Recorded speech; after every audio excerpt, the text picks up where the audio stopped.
नाशिक महानगरपालिका प्रभाग क्रमांक 26 मधील अष्टविनायक नगर परिसरातील मनपा ग्राउंडमध्ये या ठिकाणी एकता मित्रमंडळ या मनपा ग्राउंडचं ज्या खेळण्या काही नादुरुस्त आहेत, तर अशा पद्धतीने त्या संदर्भात आपण एक वृत्त खाद्य सुप्रभात न्यूजच्या माध्यमातून प्रसारित केलं होतं आणि त्याच पार्श्वभूमीवर त्या अनुषंगाने सन्माननीय अशोकजी पवार साहेब यांचं देखील त्यावेळेसच लक्ष गेलं आणि त्यांनी लगेच खाद्य सुप्रभात न्यूजच्या वृत्ताला दखल घेतली आणि तात्काळ आपल्याला कॉल केला, संपर्क साधून त्या ठिकाणी सदर मनपा ग्राउंडवर येऊन पाहणी केली आणि पाहणी करून त्याच्यानंतर काय त्या इक्विपमेंटची काय नादुरुस्त झालेल्या इक्विपमेंटचं दखल घेतल्यानंतर त्या ठिकाणाहून कशा पद्धतीने आज रोजी देखील कार्य त्यांनी हातात घेतल्यानंतर बरंच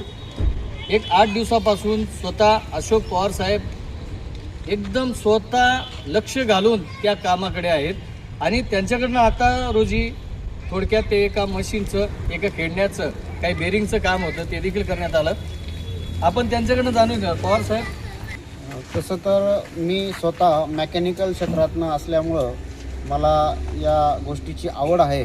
तुम्ही जे वृत्त प्रसारित केलं होतं ते बघून मी इथं आलो आणि त्या खेळण्या मी माझ्याबरोबर माझे 2 फिटर घेऊन आलो आणि त्यांच्याकडनं खोलून घेतलं आहे आणि खोलल्यानंतर मला कळालं की त्याला काय प्रॉब्लेम आहे, कुठं वेल्डिंग आहे, कुठं नाही आहे, कुठं बेरिंग गेली आहे.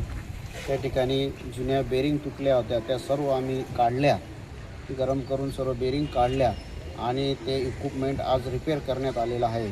आणि दुसरं जे एक शाफ्ट आहे त्याला बेरिंग मार्केटमध्ये भेटत नाही, कारण ते घासून जुना बेरिंगचा नंबर हा घासला गेलेला आहे आणि त्या 2 बेरिंग मिळाल्यानंतर पुढची खेळणी देखील दुरुस्त होईल अशी मी तुम्हाला शाश्वती देतो. नक्कीच. पवार साहेब, थोडक्यात त्या दिवशी आपल्याकडे एक मागणी आम्ही एकदम मागणी केली होती हक्काने का ह्या ग्राउंडवर लाईट देखील नाही आहे, या लेकरांना कुठेतरी खेळण्यासाठी संध्याकाळच्या वेळेस सायंकाळी लाईट उपलब्ध हवी होती. तर आपण स्थानिक लोकप्रतिनिधींच्या माध्यमातून देखील आपण माहिती दिली आता की आपण त्यांच्या कानावर टाकलेलं आहे तर त्या माध्यमातून होणार आहे. काय सांगा? हो, मी स्थानिक लोकप्रतिनिधींशी देखील बोललो आहे. त्यांनी पण मला आश्वासन दिलं की आम्ही त्या ग्राउंडमध्ये ज्या सुविधा पाहिजे त्या आम्ही करून देऊ. नक्कीच मित्रांनो, धन्यवाद पवार साहेब.